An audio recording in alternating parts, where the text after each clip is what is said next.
Olá, que bom ter a sua companhia para mais um Med Talks, a nossa pílula diária de informações sobre saúde e bem-estar. Todos os dias, às 5 da manhã, a gente traz um novo conteúdo para incentivar e auxiliar na busca por uma vida mais saudável através do conhecimento.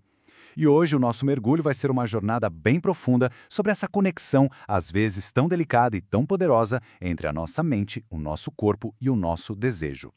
E para começar, eu queria trazer essa citação que é bem impactante. Ela já dá o tom da nossa conversa de hoje. Porque a culpa, sabe, muitas vezes silenciosa, ela pode ser uma força devastadora, principalmente quando o assunto é a nossa sexualidade e o nosso bem-estar.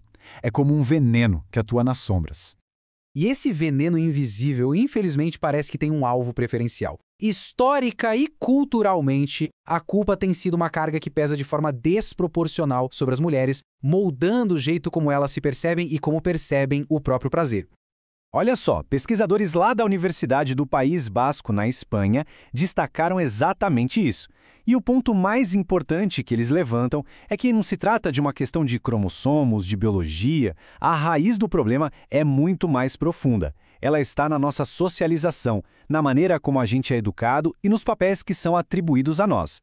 E essa socialização acaba criando um fardo imenso. As mulheres são ensinadas desde muito cedo a assumir a responsabilidade pelo comportamento dos outros. É uma lógica bem perversa que internaliza a culpa por violências e crimes cometidos contra elas, transformando a vítima em responsável pela sua própria dor.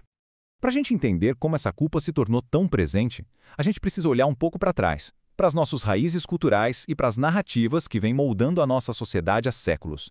Elas criaram um roteiro bem complexo e muitas vezes contraditório para a figura da mulher. Uma das influências mais poderosas aqui no Ocidente é essa dicotomia Maria versus Eva, que vem lá das narrativas cristãs. De um lado você tem Maria, o ideal de pureza, de submissão, a mãe abençoada. Do outro lado, Eva, a personificação do pecado, do desejo carnal, a causa da expulsão do paraíso. Essa dualidade cria uma armadilha, sabe? Apresenta dois modelos femininos completamente opostos e que não se conversam, onde o desejo é quase sempre ligado à transgressão, ao erro. E toda essa carga psicológica, essa culpa, essa vergonha, isso não fica só na cabeça, não. Ela se manifesta no corpo, principalmente através da ansiedade, que acaba funcionando como uma barreira, tanto física quanto emocional, para o desejo e para o prazer sexual. Essa metáfora do alarme de incêndio é perfeita para a gente entender o processo. A ansiedade crônica mantém o nosso cérebro num estado de alerta constante, naquele famoso modo de luta ou fuga. E nessa condição, o corpo prioriza a sobrevivência. Funções que ele considera não essenciais, como o desejo sexual, por exemplo, são deixadas de lado. Um dos efeitos diretos da ansiedade na intimidade tem até nome clínico, spectatoring. É basicamente quando a pessoa se torna uma espectadora de si mesma durante o ato sexual. Em vez de se entregar de corpo e alma às sensações, a mente fica ocupada, monitorando e julgando o próprio desempenho. E aqui estão alguns exemplos clássicos desses pensamentos que caracterizam o spectatoring. Eles são como um ruído de fundo, sabe? Um ruído constante que quebra a conexão entre a mente e o corpo, impedindo a entrega total ao momento e, claro, acabam sabotando o prazer. E os impactos físicos da ansiedade são bem específicos. Nos homens, essa tensão pode levar à disfunção erétil, à ejaculação precoce.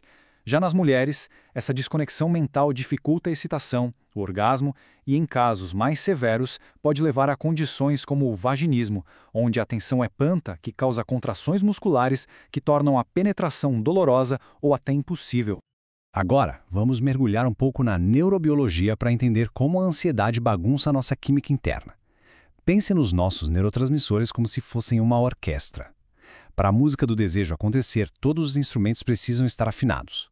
A ansiedade é como um maestro descontrolado que bagunça tudo. O primeiro instrumento dessa nossa orquestra é a serotonina, o famoso mensageiro do bem-estar. A ansiedade crônica vai esgotando as reservas de serotonina, e isso torna quase impossível atingir aquele estado de relaxamento que é a base para qualquer intimidade.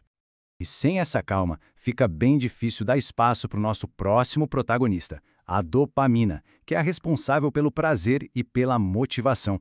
A ansiedade funciona como um abafador, diminuindo a capacidade da dopamina de nos impulsionar a buscar o prazer e de intensificar essa sensação de recompensa. E para completar essa dissonância toda, entra em cena o cortisol, o hormônio do estresse.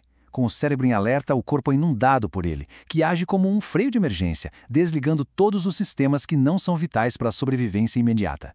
E adivinha qual está no topo dessa lista? O desejo sexual.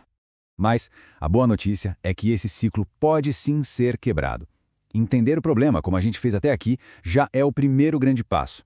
Agora, vamos ver quais são os caminhos, quais as ferramentas que existem para restaurar o equilíbrio e a harmonia entre a mente, o corpo e o desejo.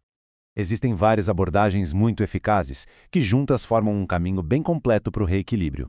O primeiro passo, a psicoterapia, principalmente a terapia cognitivo-comportamental, vai direto na raiz, ajudando a reestruturar aqueles pensamentos negativos sobre desempenho que alimentam a ansiedade.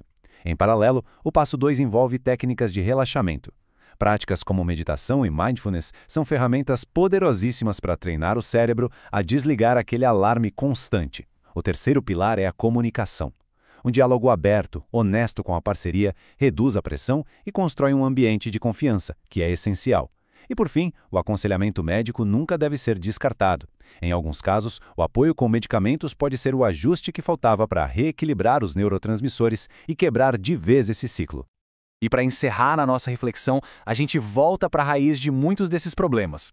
Assim como Franklin D. Roosevelt falou das 4 liberdades essenciais, talvez a quinta, e uma das mais importantes para o bem-estar pleno, seja justamente a liberdade da vergonha. Libertar-se da culpa e da vergonha é o caminho para uma vida mais autêntica e, claro, mais prazerosa. E assim a gente chega ao fim de mais esta pílula de informação. Agradecemos muito a sua companhia e a sua atenção nesta jornada de hoje. Para quem deseja continuar aprendendo e se aprofundar em outros temas como este, fica aqui o convite para acessar o nosso blog em med.com.br.